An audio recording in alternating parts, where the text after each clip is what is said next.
Shalom saudara sekalian, kita berjumpa lagi dengan Manarima hari ini. Saya sungguh bersukacita boleh menjumpai dan berjumpa dengan saudara semuanya. Kita akan merenungkan firman Tuhan, mari kita berdoa. Tuhan, terima kasih kalau kami kembali berjumpa melalui Manarima untuk bisa menguatkan hati para jemaat Tuhan. Biar Tuhan sendiri berbicara melalui renungan firman singkat yang hamba-Mu sampaikan bisa menjadi berkat bagi seluruh jemaat. Kami percaya di saat mereka lemah, mereka boleh dikuatkan oleh firman-Mu Tuhan. Mereka mendapatkan hiburan daripada Tuhan dan kekuatan daripada Roh Kudus. Terpujilah nama-Mu Tuhan, di dalam nama Tuhan Yesus Kristus. Kami peralaskan doa kami dan mengucap syukur. Haleluya. Amin. Nah, tema Manarima hari ini saya beri judul Diperlukan Iman untuk Hidup Berkemenangan. Sekali lagi, diperlukan iman untuk hidup berkemenangan. Mari kita baca bersama-sama di dalam Ibrani 11 ayat 32 sampai 34. Dan apakah lagi yang harus aku sebut? Sebab aku akan kekurangan waktu apabila aku hendak menceritakan tentang Gideon, Barak, Simson, Yefta, Daud, dan Samuel dan para nabi yang karena iman, perhatikan, yang karena iman telah menaklukkan kerajaan-kerajaan, mengamalkan kebenaran, memperoleh apa yang dijanjikan, menutup mulut singa-singa, memadamkan api yang dahsyat. Mereka telah luput dari mata pedang, telah beroleh kekuatan dalam kelemahan, telah menjadi kuat dalam peperangan, dan telah memukul mundur pasukan-pasukan tentara asing. Kitab Ibrani pasal 11 ayat yang ke-32 sampai 34 ini betapa pentingnya pengaruh iman itu untuk hidup di dalam berkemenangan. Di sini pengalaman-pengalaman tokoh-tokoh disebutkan di dalam kitab Ibrani ini, disebutkan tentang pengalaman Gideon, tentang pengalaman Barak, pengalaman Simson, pengalaman Yefta, pengalaman Daud, dan pengalaman Samuel, serta pengalaman para nabi, saudara.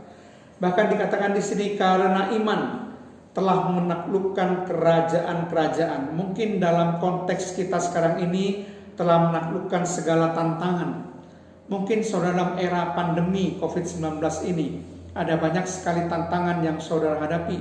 Tetapi dikatakan oleh karena iman kita menaklukkan segala tantangan. Kemudian disebutkan juga mengamalkan kebenaran. Oleh karena iman kita tetap akan hidup di dalam kebenaran, saudara.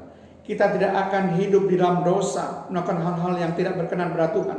Tetap apapun saja situasi dan keadaan yang kita hadapi, kita akan tetap hidup mengamalkan kebenaran. Itu adalah hidup yang berkemenangan, hidup tetap dalam kebenaran, tidak dipengaruhi oleh situasi kondisi apapun. Kemudian juga disebutkan di dalam ayat ini bahwa kita memperoleh apa yang dijanjikan, saudara.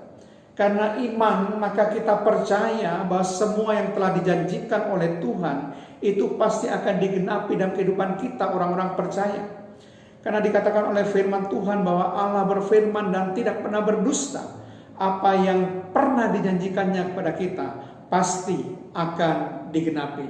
Kemudian disebutkan juga di sini bahwa Dia akan menutup mulut singa-singa, menutup mulut musuh-musuh kita termasuk iblis. Kalau saudara baca dalam 1 Petrus 5 ayat yang ke-8 dikatakan di situ bahwa lawanmu si iblis berjalan keliling sama seperti singa yang mengaum-ngaum dan mencari orang yang dapat ditelannya. Jadi mulut singa pun akan ditutup karena iman, saudara. Kita bisa mengalahkan iblis karena iman kita kepada Yesus Kristus. Tidak perlu takut, saudara. Segala musuh-musuh kita boleh mencemooh kita, tetapi kita boleh hidup bersama dengan Yesus di dalam kemenangannya. Kami percaya dengan Yesus kita akan menang atas segala perkara, termasuk kita akan mengalahkan iblis dan roh jahat. Kita akan menutup mulut daripada singa-singa. Mulut kepada iblis dan si roh jahat itu tidak akan berdaya terhadap kita. Dikatakan juga di sini bahwa kita akan luput dari mata pedang. Mungkin kalau saya katakan luput dari segala macam bencana, kalau dalam konteks pada hari ini, saudara, bencana apapun tidak akan menimpa kita. Firman Tuhan katakan satu lembar rambut pun tidak akan gugur tanpa seizin Tuhan. Demikian juga biar 1000 orang rebah di sisi kiri kita dan selaksa di sisi kanan kita, tapi semua tidak akan menimpa kita kalau Tuhan tidak mengizinkan. Itu sebabnya Tuhan katakan kita pasti akan diluputkan dari segala macam bencana. Kita akan dijaga, akan dilindungi oleh Tuhan. Tuhan adalah tempat naungan kita. Bahkan dikatakan di sini karena iman kita beroleh kekuatan di dalam kelemahan. Saya percaya dengan iman saudara, saudara akan menjadi kuat di dalam, mungkin saudara sekarang ini menghadapi era pandemi yang begitu berat, yang menekan saudara. Tapi saya percaya janji firman Tuhan, karena iman saudara akan mendapat kekuatan daripada Tuhan. Kita tidak akan menjadi lemah saudara, karena kita tahu bersama dengan Tuhan kita akan melakukan perkara-perkara besar.